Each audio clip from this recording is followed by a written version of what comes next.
civilians flee as two big Syria battles enter decisive phases.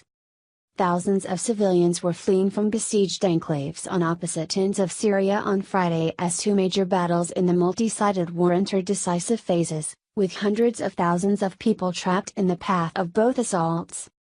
Airstrikes killed scores of people in eastern Ghouta, a war monitor said, and weary residents streamed out on foot for a second day, as Russian-backed government forces pressed their campaign to capture the last big rebel bastion near Damascus.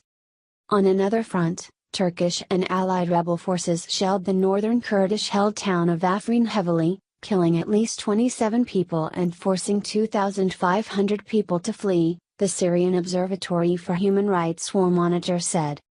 The Kurdish YPG militia defending Afrin said it was battling the Turkish forces who tried to storm the town from the north. The two offensives, one backed by Russia and the other led by Turkey, have shown how Syrian factions and their foreign allies are aggressively reshaping the map of control after the defeat of Islamic State's self-proclaimed caliphate last year.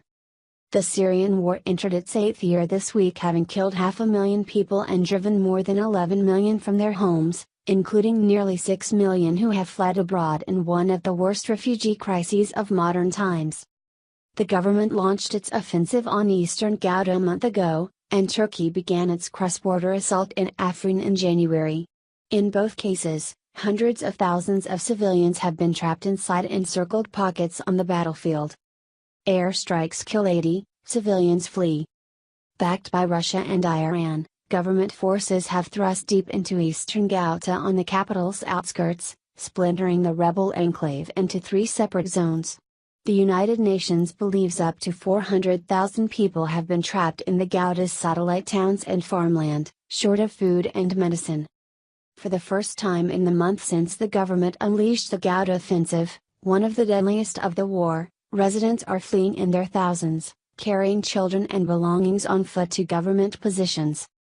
An estimated 12,000 to 16,000 people had left eastern Ghouta in recent days, while fighting in the Afrin region had reportedly displaced more than 48,000, said Linda Tom, a spokeswoman for the UN Humanitarian Affairs Office, OCHA, in Syria.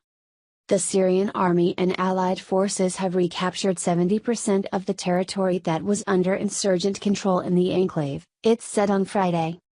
The military statement said that after it secured the exit of thousands of civilians, authorities provided them with medical care and shelters. The Army's General Command calls on the sons of our noble people to come out, it added. Moscow and Damascus accuse the rebels of having forced people to stay in harm's way as human shields. The rebels deny this and say the government aims to depopulate opposition areas. The observatory said airstrikes in eastern Ghouta killed 80 people, including 14 children, in the towns of Kafabatna, Sakba and Horizon on Friday. Syrian state TV broadcast footage of men, women and children walking along a dirt road near the town of Hamra, many of them carrying bags, to leave rebel towns. Some waved to the camera and said the factions had stopped them from going out. Russian news agencies reported that more than 4,000 people had come out on Friday. The Istanbul-based spokesman for al-Rahman, the rebel faction controlling the pocket that has seen the exodus, says the safety of civilians could not be guaranteed in government areas. The mayor of the nearby army-held town of Adra, Jassim al-Mahmoud, said around 5,000 people were sheltering there so far and as many as 50,000 were expected, who would be guaranteed food and medical help. The UN Children's Fund UNICEF said it had response plans in place to cope with 50,000 people leaving eastern Ghouta. The outflow began on Thursday with thousands fleeing the southernmost of the 3 Ghouta pockets. Russia said more than 12,000 people left on Thursday. During campaigns to recover other areas, the Syrian government has taken territory by allowing rebel fighters and opposition activists safe passage out to insurgent-held areas at the Turkish border. Russia has offered similar safe passage to rebels who leave eastern Ghouta, but so far they have refused. Alarming reports.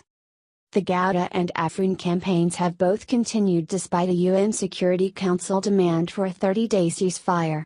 Moscow and Damascus argue the rebels they target in Ghouta are terrorists unprotected by the truce. Turkey says the same of the Kurdish YPG militia it is fighting in Afrin. The foreign ministers of Turkey, Iran and Russia convened a meeting in the Kazakh capital Astana to discuss the situation in Syria. The three states last year agreed to contain the conflict on several fronts with escalation zones, while simultaneously pursuing own military objectives in Syria. Turkey wants to crush the YPG, which it views as an extension of the Kurdistan Workers' Party, PKK, which has waged an insurgency in Turkey. The United States views the YPG as a valuable partner in its war against Islamic State in Syria. The Kurdish-led civil authority of Afrin said Turkey ramped up air and artillery strikes on the densely populated town this week, killing dozens of people in the past 2 days. In a statement, it said the main water supply was cut, and accused Ankara of trying to make residents leave. Till now, tens of thousands of civilians have been forced to flee, in fear of the death staring at them and their children, it said. The scale of the humanitarian tragedy has now exceeded the capacity of the administration.